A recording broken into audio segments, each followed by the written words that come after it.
আপনারা যারা ক্যারিয়ার নিয়ে চিন্তিত, ক্যারিয়ার কি হবেন, লাইফে কি হতে চান, এটা খুঁজে পাচ্ছেন না, না যে এইম ইন লাইফ যেটা বলে, আপনার সেই লাইফের এইম নেই, উদ্দেশ্য নাই, এবং হিমশিম খাচ্ছেন, মনে হচ্ছে যেন সব কিছুই পারেন, সব কিছুই হতে চান, মনটাকে বোঝাতে পারতেছেন না যে অ্যাকচুয়ালি আমি কি চাই। আপনি যখন চিন্তা করতে যান যে আমি তো এটা আমার ভালো লাগে, ওইটা আমার ভালো লাগে, দেখবেন অনেকে বলে থাকে যে মন যা বলে সেটাই করো, বাট আমার মন যে কি বলে আমি সেটা তো ধরতে পারতেছি না। আমার মন একবার বলে ফুটবলার হও, একবার বলে ভাইরাল হও, একবার বলে সেলিব্রিটি হও, একবার বলে ইউটিউবার হও, একবার বলে ডাক্তার হও, ইঞ্জিনিয়ার হও একজন। আবার কেউ আমার পাড়ার মহল্লার একটা ছেলে দীর্ঘদিন পড়ার পরে হঠাৎ করে একজন ভালো একটা চাকরি পেয়ে ফেলেছে, মনে হচ্ছে যে ওর মতো পরে আবার ওর মতো হও।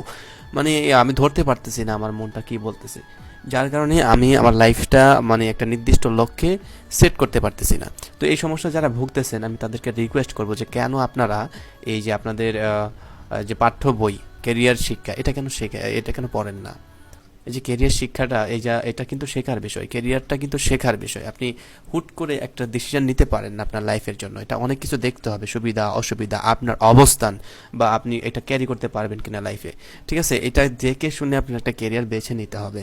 তো এটা কিন্তু শেখার বিষয়। প্রত্যেকটা সাবজেক্ট আমরা যেমন অঙ্ক, গণিত এগুলো শিখি না, গণিত, ইংরেজি এগুলো যেমন আমরা শিখি, তেমনিভাবে ক্যারিয়ারটাও শিখতে হবে। এই জন্য সরকার আপনাদের এই মেন কোর্সে, এসএসসি লেভেলের যে মেন কোর্স, এখানে কিন্তু ক্যারিয়ার শেখা একটা বই অ্যাড করেছে। এটা কেন অ্যাড করেছে? বিলিয়ন বিলিয়ন ডলার সেখানে খরচ, হাজার হাজার ডলার খরচ করে সেই বইটা তারা আপনাদেরকে দিচ্ছে।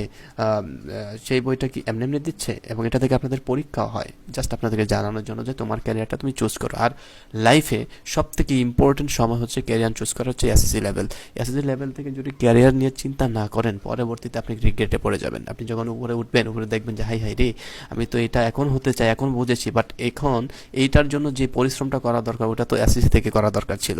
এটা আপনি পরে বুঝতে পারবেন, এখন বুঝতে পারবেন না। এই জন্যই এখন যারা আমার ভিডিওগুলো দেখেন, আমার যারা ফলোয়ার আছেন, আমার স্টুডেন্ট যারা আছেন, তাদেরকে বলবো যে এসএসসি লেভেল থেকে আপনারা কেরিয়ার নিয়ে চিন্তা করুন, অনেকদিন সময় দিন। আপনার যে 2 মাস 3 মাস পর্যন্ত খালি ভাবুন, হ্যাঁ পড়াশোনা করেন আর ভাবুন যে আমি কী হতে চাই, অ্যাকচুয়ালি আমি কী হতে চাই। কারণ এই আর বইটা পড়ুন, পড়ার পর আপনি আশা করি নির্দিষ্ট একটা ক্লিয়ার পেয়ে যাবেন, এবং আপনি এম ইন লাইফ মানে আপনার সেট হয়ে যাবে। এবং যখন এটা সেট হয়ে যাবে, আপনি এইটা কিভাবে শেষ পর্যন্ত কাভার করবেন, কিভাবে ওই রাস্তায় যেতে হলে, ওই পর্যন্ত যেতে হলে কোন কোন রাস্তায় যেতে হবে, সেটা আমি দেখাই দেবো ইনশাআল্লাহ। আমার সাথে যোগাযোগ রাখবেন। আর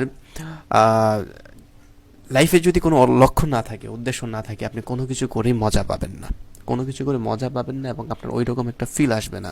হ্যাঁ, যেমন এই বইটা ছাড়া নৌকা, যেমন ঢেউয়ের তালে তালে যেদিকে থেকে ঢেউ আসে বিপরীত পাশে চলে যায়, ঢেউ আসার সাথে সাথে ঢেউয়ের সাথে সাথে ভেসে যায়, ঠিক তেমনিভাবে আপনি এক এক সময় এক একটা সিচুয়েশনে পড়বেন, ওই সিচুয়েশনে ফেসে গিয়ে আপনি ওইটার মধ্যেই পড়ে যাবেন। আপনার আর নির্দিষ্ট যে মেইন গোল সেটা আর সেই লক্ষ্যে আর পৌঁছানো হবে না। তো এইটা বিষয়টা আপনার একটু খেয়াল করবেন। এই কেরিয়ার শিক্ষা বইটা মোস্ট ইম্পর্টেন্ট।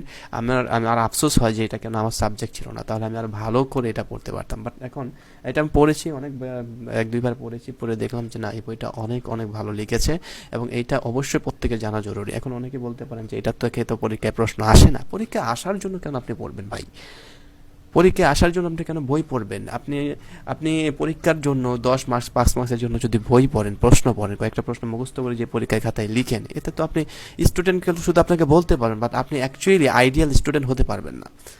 আপনি আদর্শ স্টুডেন্ট হতে পারবেন না। আদর্শ স্টুডেন্ট হতে হলে প্রত্যেকটা বই ফিল করে পড়তে হবে, বইয়ে বুঝে বুঝে লাইন টু লাইন পড়তে হবে। ধরুন আপনি একটা ইংরেজি শিখতেছেন, রেস্টুরেন্টে কীভাবে কনভারসেশন করা যায়, ঠিক কেমন? তো এই রেস্টুরেন্টে কনভারসেশন এর আগে আপনি জানেন না কীভাবে ওইখানে গেলে ইংরেজিতে কথা বলতে হয়। আপনি ওই অধ্যায়টা পড়লেন, পড়ার পরে আপনি জানলেন, তার মানে ওই অধ্যায়টা আপনার পড়া হয়েছে।